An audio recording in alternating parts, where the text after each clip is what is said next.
Escoltava sovint com la meva família parlava d'un tiet, l'anarquista Oriol Soler Sugranyes. Vaig voler saber més sobre les circumstàncies de la seva mort, arrel de la fuga de la presó de Segòvia organitzada per ETA político-militar l'any 1976. La meva curiositat i el meu interès m'han donat l'oportunitat de conèixer les històries dels companys i companyes que compartiren amb l'Oriol les seves últimes hores de vida i acostar-me d'una manera molt pròxima a una petita part de la història d'Euskadi.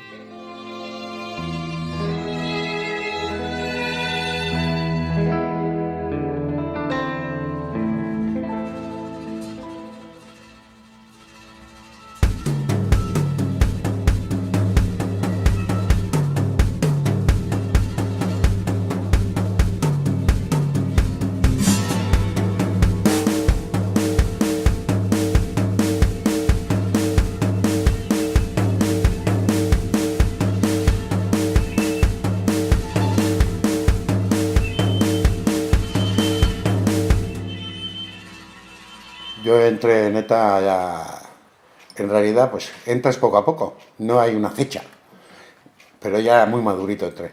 Y un poco que hoy echas una mano, mañana otra, y al final pues estás dentro de ETA. Y empiezas a trabajar en lo que te mandan trabajar. Gracias a habilidades personales que vieron en mí, pues me dediqué a la imprenta, lo que eso conllevaba, todo el aparato de falsificación de ETA. En mi caso, mi incorporación también fue gradual. En el año 70, en el Consejo de Burgos, aquello fue un aldabonazo pues muy importante, en el que a muchos, a pesar de nuestra juventud, pues nos abrió los ojos, ¿no?, sobre la realidad de nuestro pueblo. Entonces, sin querer, vas tendiendo a ver dónde consigues un contacto o lo que sea, y con 17 años pues me incorporé a un comando de ETA. Políticamente yo empecé a moverme en la época universitaria y bueno, un poco la resaca del famoso 68, el francés y tal. A mí me tocó el 69 empezar a moverme en el movimiento estudiantil y ahí fue cuando empecé a entrar en contacto también con gente que estaba en la clandestinidad. Yo estaba en ETA político-militar, teníamos claro cuál era nuestra lucha. En aquel momento pensaba que era la manera más adecuada de responder de alguna manera a la represión a la que estábamos sometidos. Estamos en una dictadura pura y dura, en el que tanto desde posicionamiento de izquierda, cuestiones populares y todo esto estaba totalmente... los barrios, los pueblos, había una represión terrible, y luego ya a nivel cultural, a nivel de Euskadi, como euskera, etcétera, etcétera, cultura, etcétera, te quiero decir que la contestación al posicionamiento era fácil. Veniéndote en un ambiente un poco en ese entorno, pues era fácil involucrarte en la pelea. Mis comienzos fueron más en la lucha obrera, en lo que se llama lucha obrera, que tampoco hacíamos definiciones de lucha obrera, sencillamente estábamos en una fábrica. Empezaron a funcionar una serie de alternativas al sindicato vertical y al estar quietos parados porque nos obligaban, que venían de la victoria de la guerra y que a nuestros padres les habían dejado acoquinados, y pues los jóvenes teníamos más facilidad de romper con eso. Pero tú entras en esa dinámica, pero ves después, el momento y el durante es otra cosa. Yo qué sé, tú estás haciendo tu vida cotidiana normal, tranquilamente, y ese tranquilamente se va transformando, se va haciendo, una huelga. Hay que hacer una huelga por no sé qué, igual hasta te has enterado tarde y mal, pero empiezas, y en esa huelga empiezas a hacer contactos, empiezas a hacer movimientos, empiezas a organizarte de alguna manera, o te organizan de alguna manera, y ese fue mi comienzo. El nacionalismo, el sentimiento nacional me vino después. Primero fue una lucha antifranquista en las fábricas, ¿no?, porque era lucha económica y lucha de clase, ¿no?, pero estaba ligada rápidamente con el antifranquismo. Y después yo, mucho más después, como 5 o 6 años después, es cuando entro en contacto con el mundo de la liberación nacional y de la idea nacional, y ahí ya se me juntan todo, y en esa bola termino entrando en la cárcel ya con una etiqueta de terrorista de ETA y tal. ese es el comienzo. Es decir, a mí, hombre, igual porque yo provengo de un mundo más rural, igual, de un pueblo más pequeño, igual no había ese movimiento obrero que podía haber en Eibar y tal, ¿no? Pero en principio, a mí personalmente, por lo menos, lo que me mueve un poquito es el sentimiento nacionalista, que de alguna forma no es el sentimiento nacional vasco, que se me va creando, pues por lo que yo voy viviendo, entre mis experiencias, pues ya en el pueblo, desde mis amigos, la represión sobre todo pues contra el idioma, el euskera, etc. Y ahí también pues hay una conciencia bastante clara por parte de todo el mundo y tal, ¿no? De conciencia vasquista y tal, nosotros somos vascos, escolones, está no sé qué, nuestro país tiene derecho a la independencia, bueno, se va creando todo esto, ¿no? Yo con este, de la misma historia. Entonces, ¿a dónde llegas? Al final, pues a un sistema de liberación de este pueblo nacional y social. Primaos más un poco, más o menos, unos aspectos, otros aspectos, depende de dónde llegues y de dónde, pero al final... Sí, la componente de clase está metida. Está metida la componente de clases, bien vengas del tema... Es del que vienes del tema folclórico, al final, incluso, ¿no? Puede ser hasta folclórico y al final acabas no sé qué. O desde el tema... Pero bueno, yo creo que es un poquito la muestra de los que estamos aquí, ¿no? Sí. ¿De a dónde llegamos al final? Que no sé, que igual no están diferentes los planteamientos que tenemos, o a dónde queremos llegar, o sí. Es la época en la que la efervescencia de los años 67 termina, la efervescencia ideológica en Europa, con el Mayo francés del 68. Esto quiere decir, hay un revulsivo ideológico en toda Europa, no en Euskadi, sino en toda Europa, que evidentemente repercute también aquí. Hay un cuestionamiento claro sobre la religión, hay un cuestionamiento claro sobre el sistema, se empieza a hablar de los obreros, de los trabajadores, en general, incluso en los sectores, digamos, nacionalistas radicales. De hecho, la propia deriva de ETA, desde el nacionalismo más tradicional de Egui hacia el nacionalismo radical para hacer algo, y obrerista, vamos a llamarle así, pues viene dado también por ese flujo en general europeo que se da hacia posiciones de izquierda radical.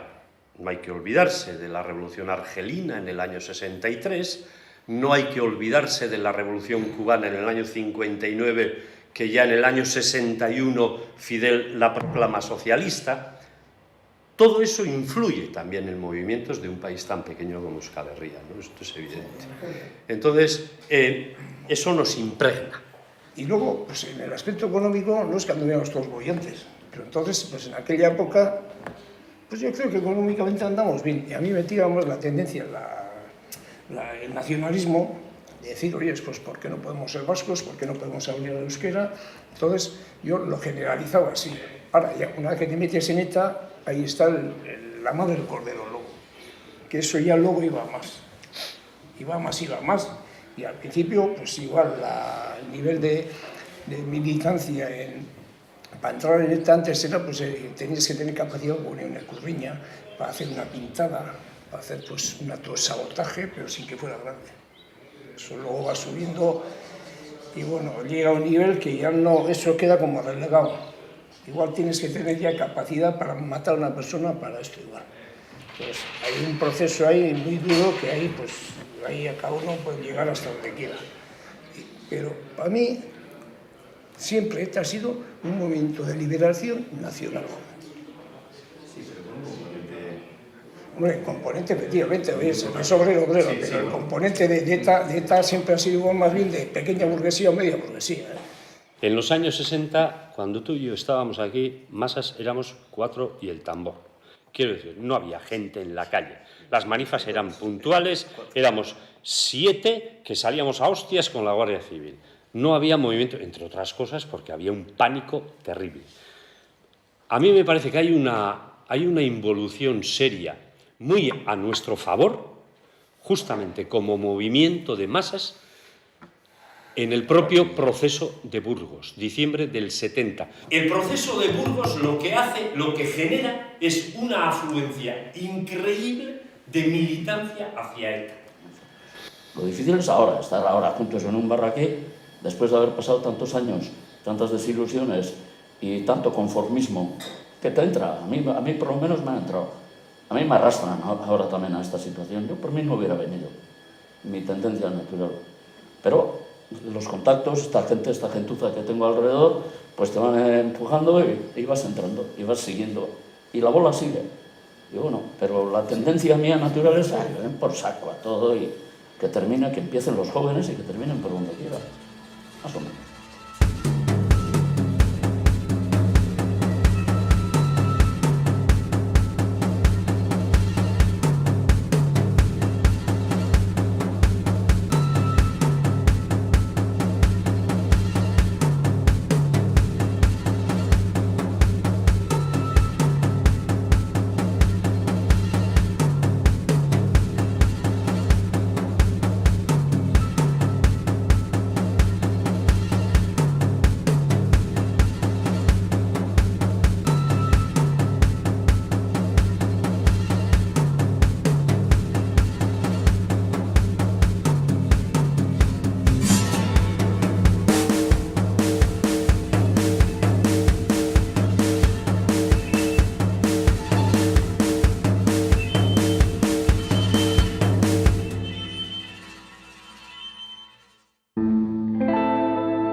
En febrero me llevaron a Segovia y llegar a Segovia y un camarada a la media hora de llegar, estaba yo en una celda hasta que viniese al médico para incorporarme a la vida normal de los demás presos, y por la mirilla de la cárcel me dijo: oye, tenemos un agujero hecho, nos vamos a ir en poco tiempo.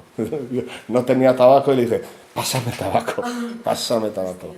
En pleno, digamos, en plena recuperación de la huelga de hambre de septiembre-octubre del 75, hay, en este caso ya, ETA-PM, solo ellos, no con la agrupación, con la otra agrupación de los troscos, solo ellos empiezan a pensar que hay que intentarlo de nuevo. Había varios miedos. El enano también nos habían dicho, Franco, como que estaba mal, que no sé qué, que tal. Murió en noviembre, evidentemente. Había una gran ventaja inicial. Conocíamos el subsuelo. Sabíamos la red de seguridad que había que mirar qué habían hecho. Porque era lógico pensar que una vez fracasada la primera, pues hubiesen tomado unas medidas imposibles de traspasar. Y que va, cuando estos consiguen entrar abajo, se llevan la sorpresa, apenas habían dicho nada. En ese momento lo que se decide es decir, bueno, pues como la primera fuga ya está desechada porque por ahí no se puede volver a intentar, pues bueno, pues intentamos desde la esquina de otra galería, a la cual accedemos a través de un patio. ¿Por qué? Allí. De un patio, están los váteres en el patio. Están los váteres y sabíamos que a través de ese váter, por el mismo desagüe de lo que era el váter, que por ahí que se iba a poder acceder al canal que nos iba a llevar hasta ese centro donde estaba el río. Entonces se comienza un poco, bueno, se comienza con esa idea, pero claro, ahí viene ya un poco cómo lo organizar y cómo se va a hacer todo eso y etcétera. Vimos que había posibilidad de seguir planificando la fuga. En noviembre del 75 murió Franco, pero como la situación política era parecida y no había cambiado mucho, y además sobre todo lo que significaba las cárceles franquistas en cuanto al ejercicio represor más evidente, y la fuga fue el 6 de abril. Estuvimos preparando la fuga. Pero es que en cuanto se empieza a acabar... Se oye ruido de agua. No se oye ruido de agua. De cañería. Topamos con un muro. Perdona, Enrique. Topamos con un muro. Y decimos, ostras, este es el muro del canal que lleva al río. Decimos, ese es el muro que lleva al canal del río. Efectivamente, entonces el plan cambia y decimos, tenemos que acceder al canal y de aquí vamos a salir justo por donde pensábamos salir en la primera fuga. Ahí cambia todo. De la arqueta esa damos a un canal que era así, que entonces estaba todo lleno de... Esa era la evacuación de toda la mierda. De las celdas al principio, cuando daba la bomba, que se dijo, oye, por favor, mientras esté trabajando, no dar bombas, porque nos caía toda la mierda encima. Pero cayó una mierda encima, ¿no? Cada vez que daba la bomba a alguien, No, cuando nos me caía acuerdo, encima. Y entonces se limpió eso y eso ya eran y se iba desde ahí hasta el centro, y el centro ya estaba arriba. Exactamente. Era eso, 20 metros así de esa arqueta, que luego se limpió, claro, porque al principio estaba llena de mierda, hubo que vaciarla, porque si no al principio entrábamos con agua hasta aquí. Ya, entonces, para romper esa pared, yendo al inicio, dijimos, bueno, aquí tenemos que pedir la colaboración de la gente para hacer ruidos, pues tal. Entonces es allá cuando se cuenta, pues también con los troscos y cuando se cuenta con otra serie de presos y tal, es bueno, mira, pasa esto, estamos aquí con Paul, tenemos este tema entre manos, necesitamos la colaboración de personal para hacer ruidos, etcétera, para montar un paripé, ¿no? Tenemos un habitáculo muy pequeño por el cual podemos acceder al agujero, pero la tierra que se tiene que sacar hasta llegar a la arqueta a la cual hemos estado hablando antes, de donde había que romper el muro, hasta llegar ahí, hay aproximadamente como unos 3 metros de agujero, 3 o 6, no sé cuántos metros. 3 y 3, serio, pues 6 metros de agujero, que claro, ahí hay que sacar mucha tierra, muchos kilos de tierra. Entonces, claro, ahí entra la colaboración también de todo el mundo, donde pues hay un plan de cómo sacar, o sea, se va sacando la tierra, la gente con sus chaquetones y tal, ir comiendo la tierra. Se hacen bolsas, unas bolsas especiales. Con los tubos de pantalones de penaos, los tubos de pantalones se hacían bolsas. Se cose, se pone una cuerda, se pone por aquí, con el chaquetón de penao. ¿Habéis visto la gran evasión? Sí, es tradicional en todas las fugas, sacar la tierra. Parecido. En la fuga tenían muy claro que había que invitar a todos los presos políticos que tuviesen fuertes condenas, fuesen de la organización que fuera. 3 días antes de la fuga, pues viene trasladado de la cárcel, de la Modelo de Barcelona, en traslado a Oriol.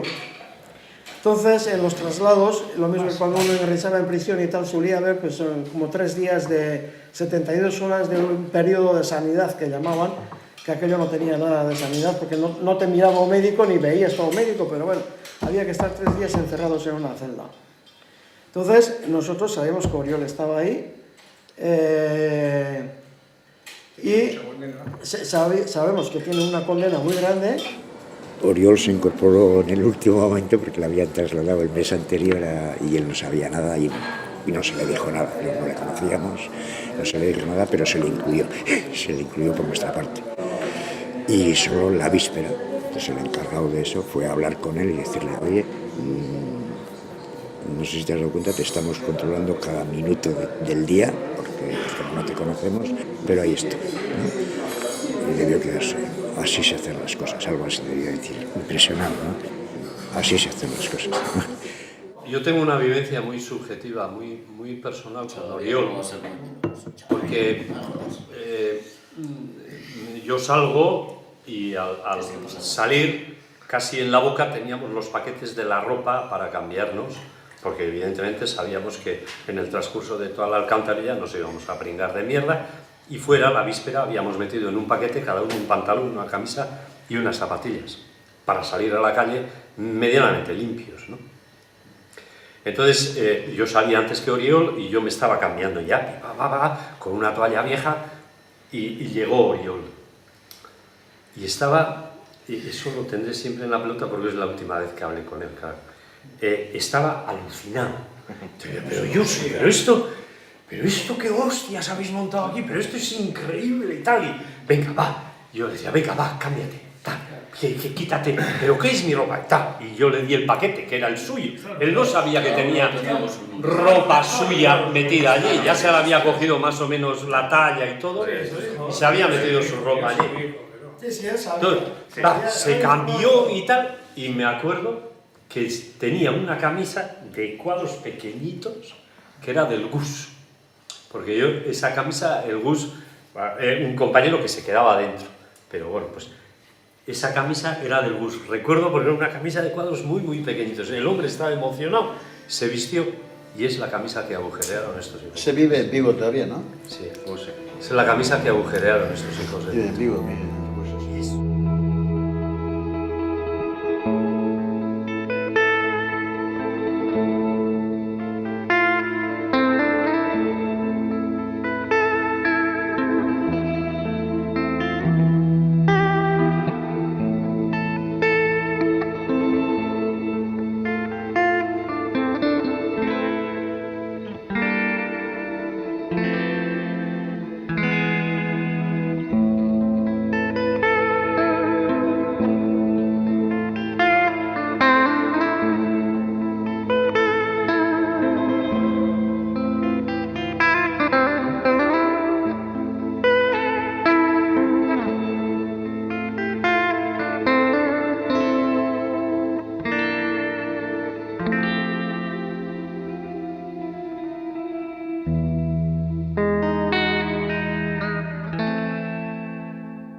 Hay que decir que operativamente a nivel interno, así como a nivel externo, fue un desastre, sí. Pero operativamente a nivel interno...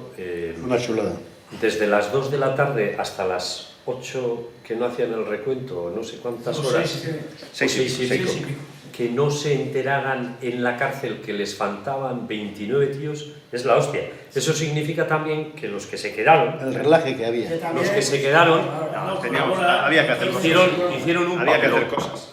Y eso significa también que durante todo el tiempo, que antes de salir, les habituamos también a que no vieran mucha gente en las galerías. Entonces nos metíamos mucho en las celdas, desaparecíamos de alguna manera, para que a ellos en ese tiempo de 2 a 6 de la tarde no se les hiciera extraño no ver a mucha gente por ahí. Esos detalles son importantes porque hay que reconocer también el trabajo al final de los compañeros que quedaban dentro, porque muchos se quedaban. Sí. Hombre, allí la gente que estaba jugando al baloncesto, metiendo ruido, disimulando según íbamos entrando de 2 en 2 o 3 en 3 al agujero, pim pam, aquello, es que todo era un montaje.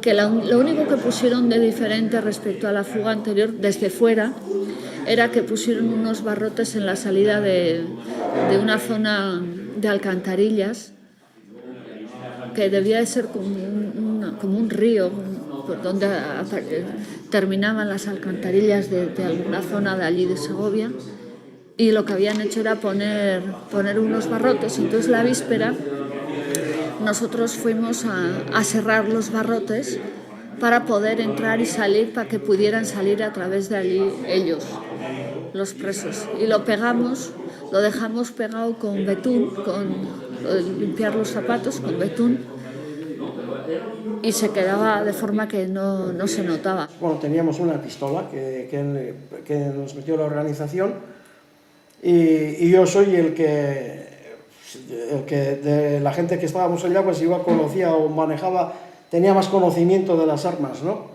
Entonces yo soy el encargado de con la pistola. Sí, porque allá había mucha gente, pero muchos no tenían mucha idea de lo que era un arma, ¿no? Yo sí conocía.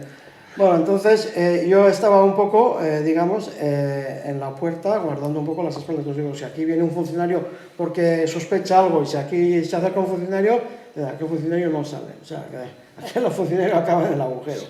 ¿No? Bueno, era un poco todos van pasando todos, y ahí está Meñica, compañero, que es el que es el encargado de cuando salgo yo, que soy el último. Él tiene que cerrar la tapa, para que no vean por dónde se ha ido la gente, ¿no? Salimos, me acuerdo que nos encontramos a la salida de los túneles. Cuando salíamos había gente que nos iba repartiendo armas, las pocas que había las iban repartiendo, y caminamos un poquito y había una furgoneta allí, un cacharro bastante viejo. Cuando lo vi dije, madre mía.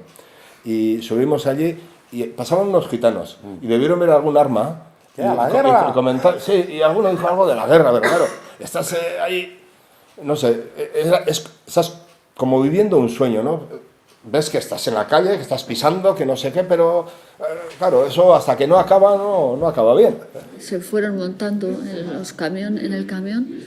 A mí la imagen Hoy todavía veo la imagen de ellos subiendo aquella cuesta, el aspecto que tenían, cómo llegaban, estaban como si vinieran unos muertos vivientes. A mí venían vacilantes, inseguros. Muy claro, habían pasado por la alcantarilla y se encontraron con la luz del día. No sé, a mí me impresionó muchísimo cuando iban montándose en el camión y fuimos hasta un punto determinado que creo que era en un cruce con la carretera. No recuerdo bien cuál era el cruce. Y a partir de ahí ya pasamos al camión grande. Llegamos a un sitio que luego he sabido que era Espinal, y allí pues no estaba el Muganarí, el que nos iba a ayudar a pasar la Muga para llegar a Euskadi Norte. Estuvimos hora y pico y no se sabía qué hacer, no venía nadie, y al final pues allí hablando dentro del camión pues se decide votar. Había dos posiciones, una, quedarnos en el camión, ir a otro sitio, buscar una nueva cita y que nos trasladaran. Ahora no, a los pocos meses ya me di cuenta que esa era la buena postura, pero yo fui de los que votó al monte. Entonces yo propuse a la gente que no saliéramos y todos se pusieron, estaban extremadamente eufóricos porque se les dijo que estábamos en Navarra, que estábamos en Euskadi. Y dijeron que no, que antes morir que echarse para atrás. Empezaron, y yo que era una cría, era la más joven de todas, creo, igual algún otro habría, no sé. Pues me sentí, dije, pues habré soltado alguna barbaridad. Y nada, sencillamente se tomó la decisión de salir y fue el gran error. Se sale del camión, bueno, yo todavía tengo el recuerdo grabado de cómo cogemos una pista y vamos todos como un rebaño de ovejas. Ese es otro fallo. Es decir, ¿cómo podemos ir en plena noche montando un ruido de pisadas por un camino de grava? Hacíamos más ruido, o sea, yo decía, esto es... Yo alucinaba. Un suicidio. O sea, yo decía, esto es un suicidio, efectivamente. Y efectivamente, apenas andamos, no sé si andamos media hora, llegamos a un altito, que es donde justo, claro, ya la Guardia Civil ya nos estaba sintiendo, a pesar de no vernos por la niebla que había, etcétera, ¿no? Pues nos sentían desde muy lejos ya. Sabían, pues aquí viene... Yo creo que pensaban que éramos contrabandistas. Claro, entonces... Claro. Y pensaban que podía ser una mano de caballos. Sí. Entonces yo lo único que recuerdo es que yo iba en la cabecera, más o menos, y yo me acuerdo que iba... vi así como una luz, una linterna, yo creo que era, o no sé qué era, un foco, que dice, ¡alto! ¿Quién vive? Y una descarga de ametralladoras del copón. Yo en el primer tiroteo me acuerdo que me quedé absolutamente paralizado, veía que sentía las balas que se clavaban en la tierra donde yo estaba tumbado, y me quedé pero absolutamente paralizado de miedo. Y ya entrando en un pueblo, pegando a una casa, ¡alto! ¡Alto! Y un guardia civil con un mosquetón. El tío tenía más miedo que yo, porque me ponía aquí el mosquetón y estaba temblando. Y decía yo, tú tranquilo, que no me voy a intentar escapar. Teníamos muy claro que no íbamos a pasar mucho tiempo en la cárcel, porque Franco había muerto y no había democracia en España si no se vaciaban las cárceles, ¿no? Entonces, antes de la fuga ya sabíamos que no había que jugarse el tipo si no era absolutamente necesario, porque en la fuga lo que iba a conseguir es que la amnistía se diera antes. Eso éramos perfectamente conscientes, ¿eh? Nos escondemos allí y joder, de repente dicen, oímos unas voces como de aquí a allá, y no veíamos, ni de aquello no veíamos. ¡Vamos al suelo! Oye, va la hostia, la Guardia Civil, la hostia, todos al suelo, y balas dum dum.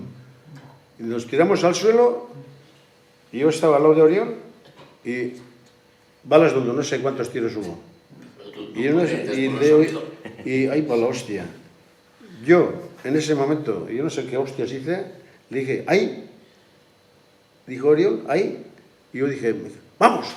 Le agarro y y no me...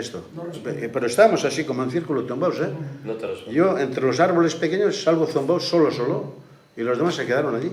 Y al final alguien dijo, bueno, pues si nos pillan por aquí nos van a liquidar sin que nadie nos vea, sin que nadie vea nada, sin testigos, y parece que no tenemos ya grandes posibilidades de esto, pues lo mejor que podemos hacer es ir al pueblo y que nos cojan en el pueblo delante de la gente.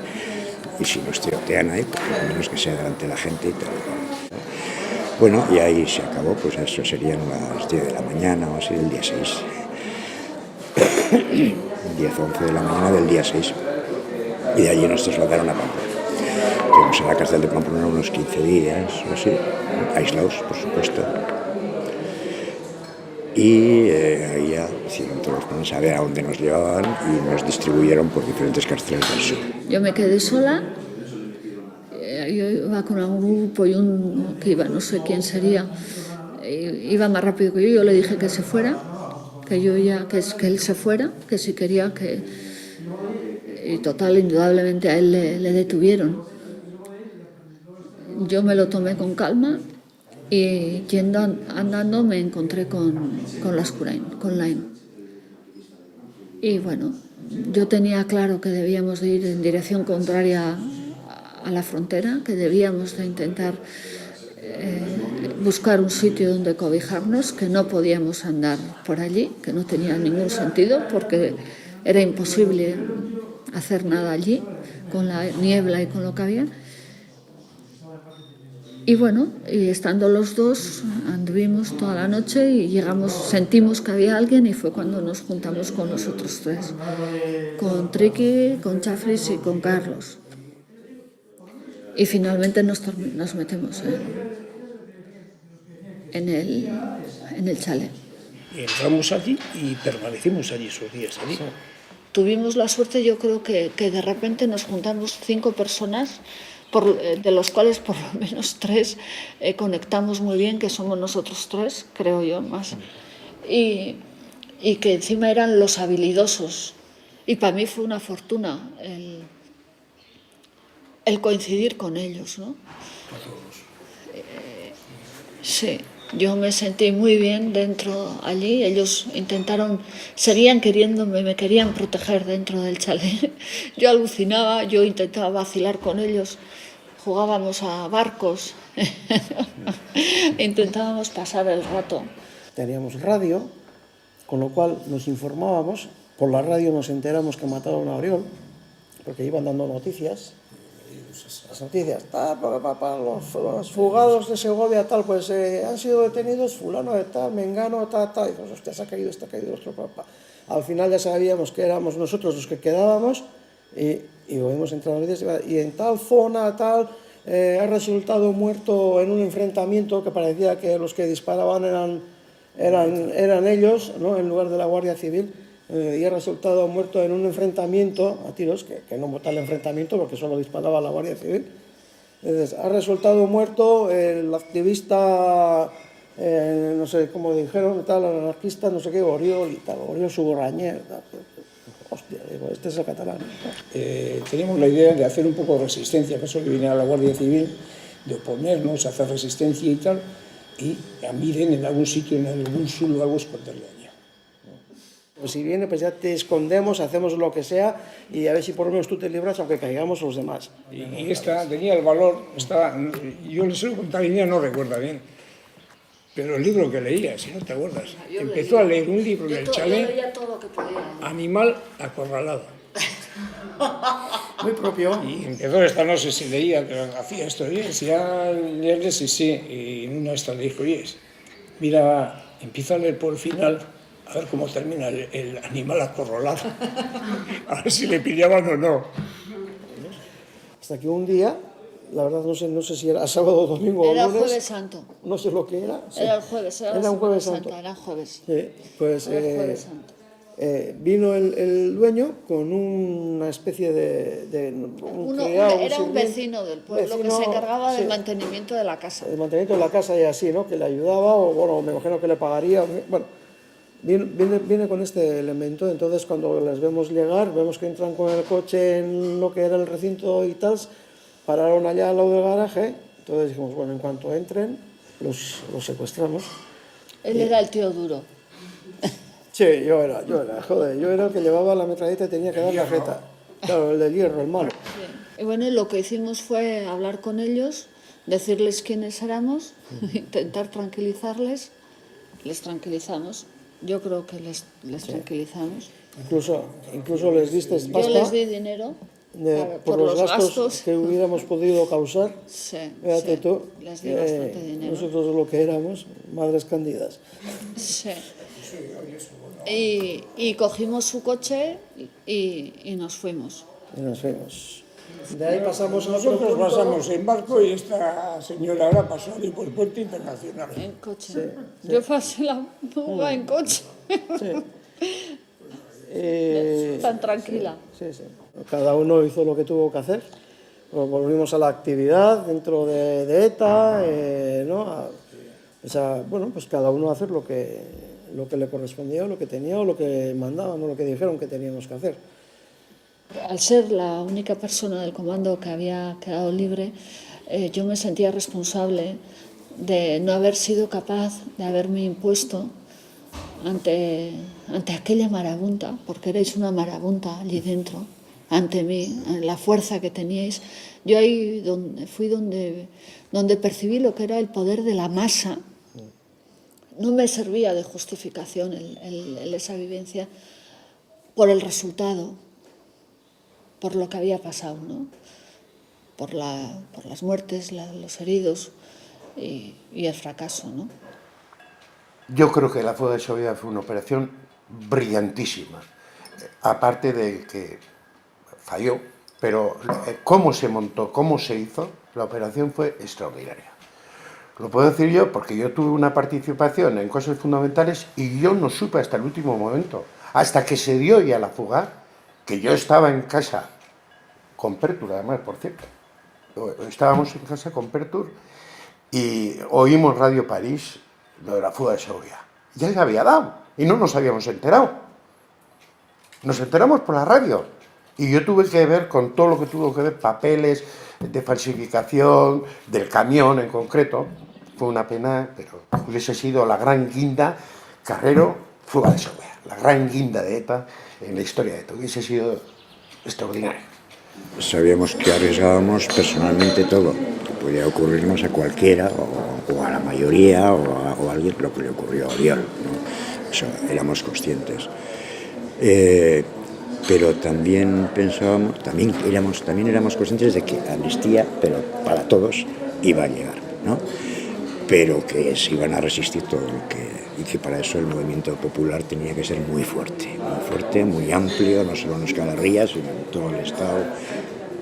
Y bueno, pues nosotros entendíamos que un intento de fuga y una fuga, eso supondría una inyección de moral, de fuerza y de conciencia para que el movimiento pro amnistía, que entonces ya estaba ya muy fuerte, desde finales del 74, pues cogiera todavía más vuelos, cogiera más fuerza. Después de la fuga de Segovia, cuando nos llevaron a mí y a otras cárceles, a mí y a otros a Cartagena, me dijo hacer poemas, pero poemas con rima y con clásicos en ese sentido, y intenté hacerlo en euskera, uno que lo titulé Ateak hautsi ditzagun, que es algo así como rompamos las puertas, ¿no? Pues, rompamos las puertas. El fuego de los fusiles quemándonos la piel, la niebla de Burguete mojándonos las alas, Navarra una vez más bebió sangre. Íbamos 30 udaris, Segovia quedaba lejos. Era la medianoche, aquello sí fue caída y desgracia. Oriol, compañero nuestro, te mataron a tiros. La tierra fría, la sangre caliente. Las dos empezaron a hermanar Cataluña y Euskadi.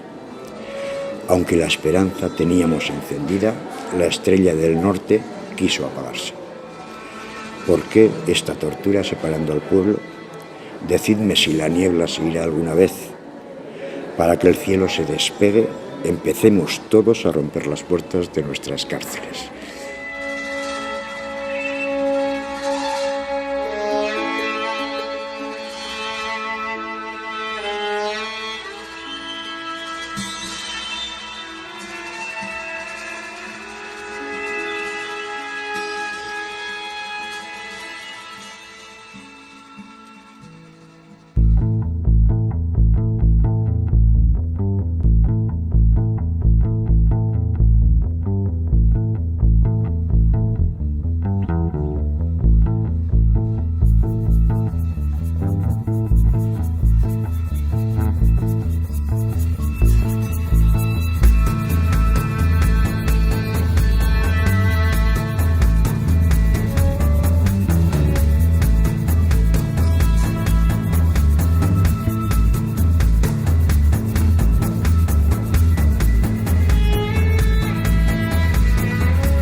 estamos en un nuevo ciclo, ETA ha dejado las armas y ahora se habla mucho sobre el relato, ¿no? Se está intentando imponer imponer ya como pues ya está vencida ETA, y entonces el relato de estos últimos años contra ETA. Yo creo que es la ocasión de empezar a revisar ese relato tan manipulado y analizar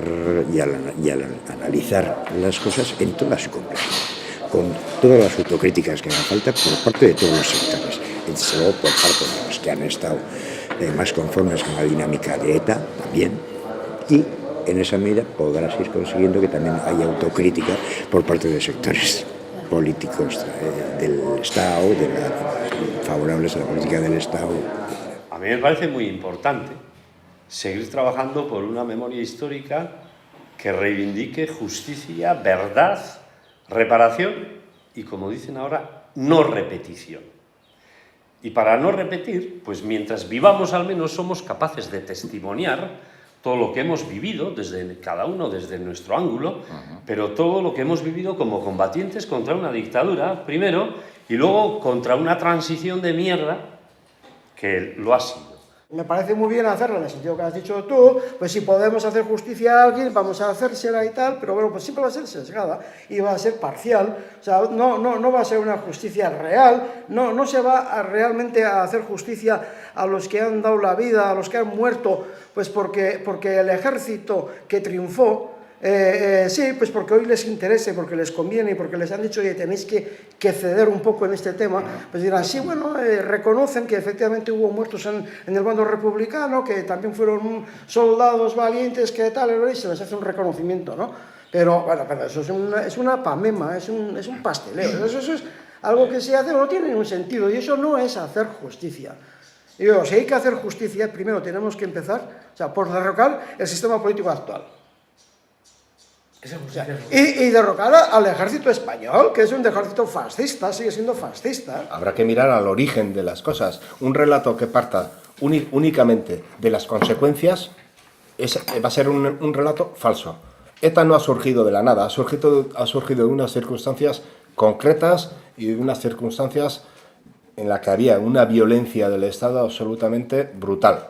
Entonces, si el relato no va hasta atrás de eso para ver de dónde surge, va a ser algo absolutamente falso. Yo me niego totalmente a ese relato. ¿Cómo hay que hacerla esa? Institucionalmente, yo le tengo mucho miedo a la institución, porque la institución es un animal que busca supervivir, mantenerse, y entonces, por muy honesto que sea una institución, buscará siempre yo creo que la verdad de la historia va a venir de la sociedad civil.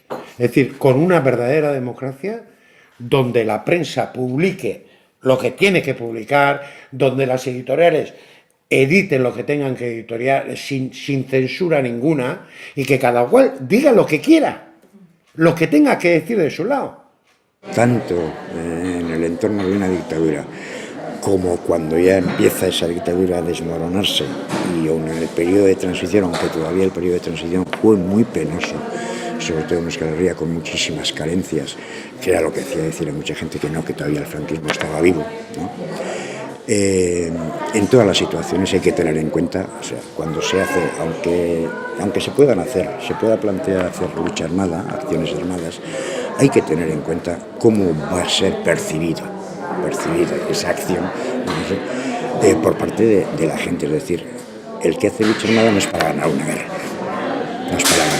es para crear conciencia política, por lo menos en el caso de ETA. Yo ya no hablo del tema palestino, del tema, ahí no conozco el tema, tendría que vivirlo. Entonces, hay una ETA, es la del franquismo. Esa ETA, yo digo, o sea, ¿hace terrorismo? Pues pienso que no, porque además creo porque ni el pueblo considera que es terrorismo las acciones que ejerce. Las acciones además no son del carácter que aquí nos ha marcado Josu, o sea, no existen ni en la cafetería Orlando, ni existe Hipercor, ni existe nada de eso, y al contrario, estamos en pleno franquismo y sin embargo las acciones son mucho más elaboradas, mucho más pensadas, de un carácter mucho más político, se mide muy bien todo. O sea, para no hacer cosas que no había que hacer, para que no te pudieran criticar de que haces precisamente terrorismo, etcétera. para evitar el rechazo. Tenía un sentido la lucha porque pensábamos que podíamos transformar el mundo. Yo creo que realmente la lucha de ETA en aquel momento fue quien desestabilizó absolutamente el franquismo. Creo que se benefició de la lucha de ETA absolutamente todos los partidos políticos actualmente en la democracia. Bueno, los demócratas, por lo menos, los partidos democráticos, y que nosotros contribuimos directamente a que la democracia fuera real, entre comillas. Yo no reniego de aquello hasta el momento en que lo dejo. Yo pienso que contribuí a lo que contribuí porque me veía en mi obligación. Mi obligación era estar en ese momento donde estaba. Lo que no he estado de acuerdo es en lo que ha devenido. Eso no se dice, pero ETA ha sido una organización nacionalista revolucionaria que hacía una lucha internacionalista. El primer objetivo era derrocar a la dictadura y después de derrocar la dictadura que cada uno de los pueblos del Estado español buscase su propia libertad. Yo pienso que desde el 78 ha habido un error estratégico en ETA, porque los objetivos se podían haber mantenido con la misma radicalidad, pero sin esa actividad armada. Hubo una época en la que ETA sí se esmeró, parece, en ir hacia objetivos selectivos, guardias civiles, generales, no sé qué, elementos importantes del aparato del Estado, ¿no? Pero luego ya cuando se lía a poner bombazos donde suenen y pegar tiros, sobre todo ya elementos electos por el pueblo, queramos o no, electos por el pueblo vasco, electos por el pueblo vasco, gente que se apellida como yo, con 28 apellidos vascos que vota al PP, que son 400.000 tíos, muchos más de los que me votan a mí, aquí, y empezar a pegar tiros a esa gente. Cuidado, ¿no? Que me parece que ETA no se da cuenta que las condiciones sociales y políticas, no las reivindicativas, sino las condiciones sociales y políticas han variado mucho y, por tanto, la actividad política y reivindicativa para tus objetivos, eso es absolutamente legítimo, pero la lucha por eso ya no se puede llevar como en los años 60 o 70, contra una dictadura férrea y cerrada. Es una pena, creo que hemos tirado 30 años por la borda, que igual no sé si estaríamos en la situación actual o estaríamos mejor si no hubiera habido lo que ha habido. Otro tema es luego pues cómo lo que ha podido hacer el propio poder político en contra de las formas, cómo ha podido perseguir lo que ha habido, si se han utilizado, de qué manera se ha utilizado el poder para poder destruir a ciertos partidos políticos o a lo que era ETA, las formas que han utilizado, pues posiblemente yo no estoy de acuerdo con muchas de las formas que se han utilizado, pero tampoco estoy de acuerdo con las formas que ha utilizado ETA. ¿Qué ha cambiado? Yo pienso que poco, pero que hay que adaptarse a las formas, es decir, no puedes negar la palabra a nadie y la palabra hay que dársela incluso al tío que te ha jodido y que está enfrente tuyo y que tienes que hablar con él sin cagarse en sus muertos ni tener por qué pasarle el fusilado de tu familia o el otro o la reivindicación del tiempo que ha pasado, porque el tiempo pasa para todos, no solo para ellos o para nosotros. O sea, eso es para mí. Lo que queda hacia adelante. Lo que queda hacia adelante. Muy espinoso. Muy espinoso. A mí me parece que en esa dicotomía entre terrorismo y Estado, yo creo que el máximo responsable del terrorismo es el propio Estado. Entonces, a partir de un momento, el Estado español ha usado la violencia de ETA contra ETA misma, no solo, sino también contra los objetivos de libertad que preconiza ETA, ¿no? en cuanto a las formas. A veces la violencia de los opresores se suele disimular porque tienen medios para disimularlo bajo otros conceptos, y por eso pues a mucha gente les convence. Violencia de los opresores sin duda es la política o las acciones de las fuerzas represivas. Violencia de los opresores es aplicar la ley indiscriminadamente. Violencia de los opresores es un sistema de justicia que condena por el tipo de organización de representación más que por el delito efectivamente que ejerces. O sea, condena a las personas y no al delito, ¿no? Eso es opresión, pero eso la gente no lo capta tan fácilmente. Y al final se va envalentonando el Estado y ya entra a tomar medidas legales de ilegalización de partidos, de ilegalización de medios de manera absolutamente indiscriminada. Por ejemplo, pues cuando cerraron Egunkaria, el único periódico que salía en euskera, yo llevaba años de colaborador, de columnista y de articulista de opinión ahí en Egunkaria, y nos lo cierran. Simplemente, bueno, pues todo, bajo aquella doctrina de que todo era ETA, ¿no?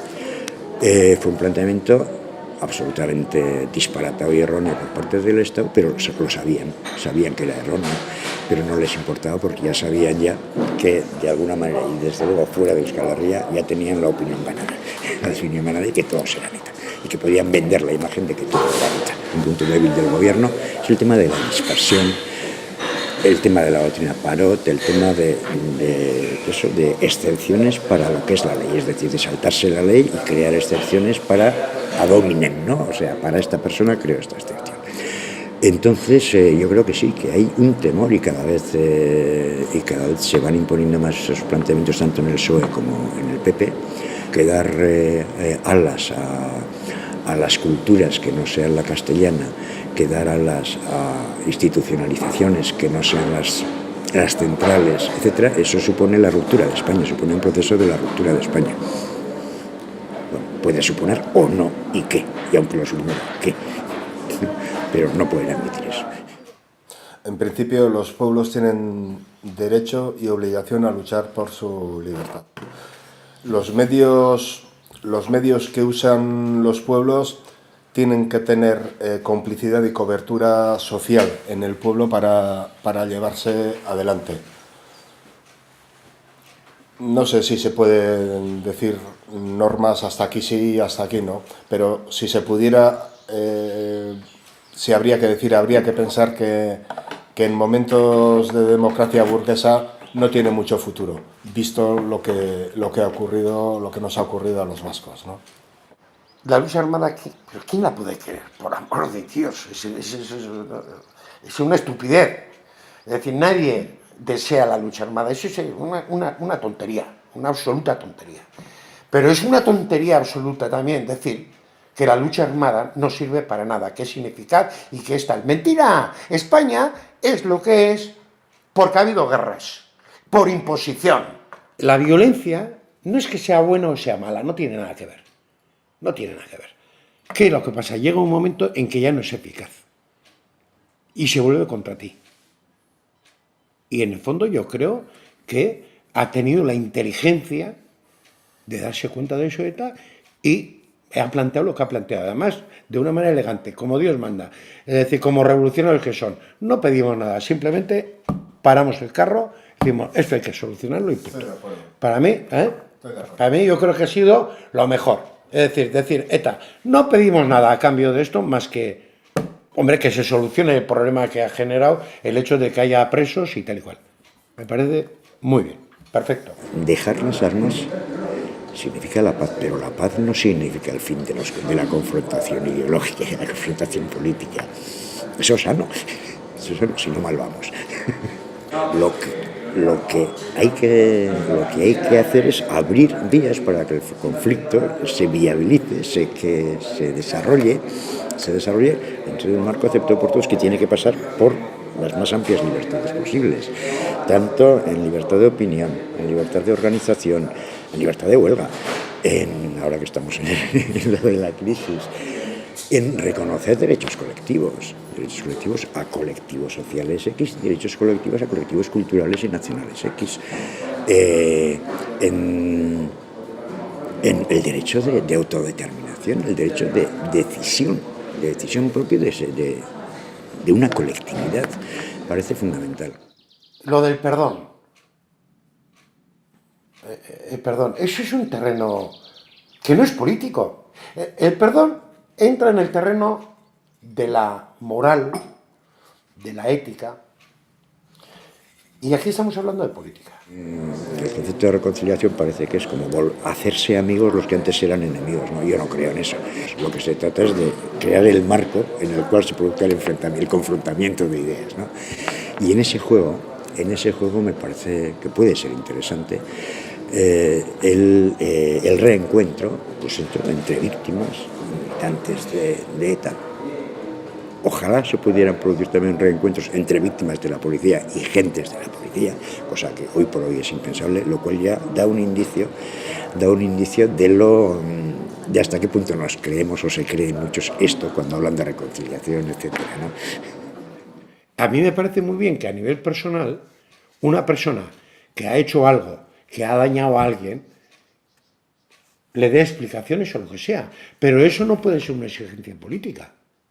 No puede ser. La sociedad como sociedad tiene que funcionar con política. Es decir, aquí hay un fenómeno social que ha generado una violencia determinada. Eso, socialmente hemos llegado al consenso de que eso tiene que acabar. No se trata de buenos y malos. Se trata de un fenómeno que hay que, de alguna manera, parar. Y hay que poner una situación en la que de aquí, punto cero y adelante. Yo creo que el relato que quieren hacer el PP y el PSOE, más que hacer, quieren hacer un relato de lo que ha ocurrido aquí, pero no tanto por hacer el relato, sino para convertirlo en un relato de la victoria contra el independentismo, ¿no? O sea, yo creo que les importa menos el hacer un relato de lo que ha sido ETA, de lo mala que ha sido ETA, ¿no? Sino de que eso se convierta en un boomerang contra lo que ETA ha representado, ¿no? La lucha por el independentismo y por el socialismo en Euskadi, ¿no? Ese es el intento. Todavía hoy, después de hacer reuniones y ver cosas y haberme animado en bastantes cosas que estaba desanimado, porque yo partía primero de la imposibilidad de conseguir cosas. Segundo, andamos no tarde, tardísimo.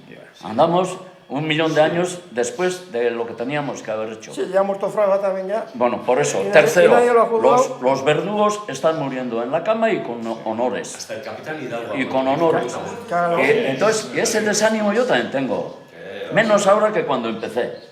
Porque empecé con picadas aquí, ahora con tonterías, pero es que no veo otra cosa que hacer. Si yo vería otra cosa en el sentido que dices tú, bueno, nos organizamos una célula y empezamos aquí a saltar un cuartel de la montaña en Madrid y nos empezamos a armar y la hostia. No, digo yo que si habría otra cosa. Vale. Que si no habría... pongas eso en mi boca, que no he dicho nada de eso. A mí que... No. A ver, la boca. No, es que no, hombre. Hablar de asalto, yo no he hablado de que asalto. no, que yo le está dando vueltas a eso como le estás dando tú. Yo en mi cabeza he tenido la misma, he tenido y sigo teniendo la misma duda, que me parece que es mucho hablar y poco hacer. A mí también me parece eso. Eso es lo que me parece. A mí también me parece eso. Pero es que la otra es no hacer nada. ¿O qué haces? Yo digo lucha democrática, pero con estrategia. Pero yo creo que lo que más le interesa a una persona, la 3/4 parte más joven que nosotros estamos talluditos ya, y ellos van a hacer... O sea, si transmitimos será para que ellos lo entiendan, porque nosotros por movernos no llegamos al portal de al lado, ¿no? Entonces, lo que hay... Melchor, pero espera, yo decía que la estrategia la tiene el enemigo. O sea, no hace falta... Es claro que hace falta una estrategia porque la estrategia la tiene el enemigo. La estrategia actual ante la desmovilización de ETA es autorizar a las víctimas del terrorismo que exijan la no liberación. O sea, el gobierno autoriza medidas de no diálogo. De no diálogo, exactamente. Están en la de siempre, más contentos que Santas Pascuas. Vamos, tenemos una cosa a nuestro favor, Y que nada podemos más. dar testimonio como estamos dando ahora. Me parece muy Y importante. ese testimonio puede ser en otra organización, y en otra organización, y en otra organización que se forme. Este testimonio y de las que están formadas. Y una de las preguntas que me hago también es, ¿por qué Goldatu? ¿Por qué no otra organización que ya está formada? Bueno, en realidad me voy a callar, ¿eh? Porque... No. Aquí no, Está nos suspendemos. Está bien.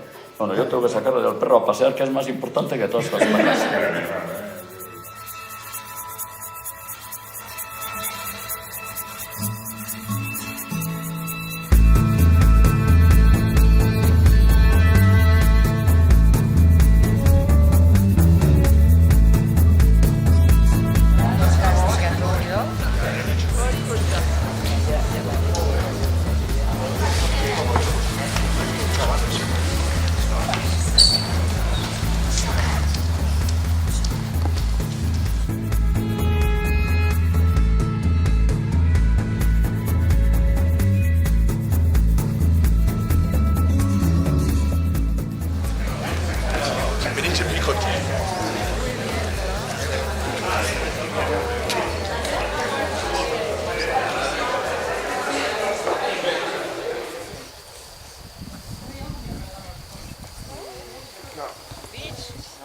El rossinyol no el saps? Sí. Sí? Doncs vinga, va.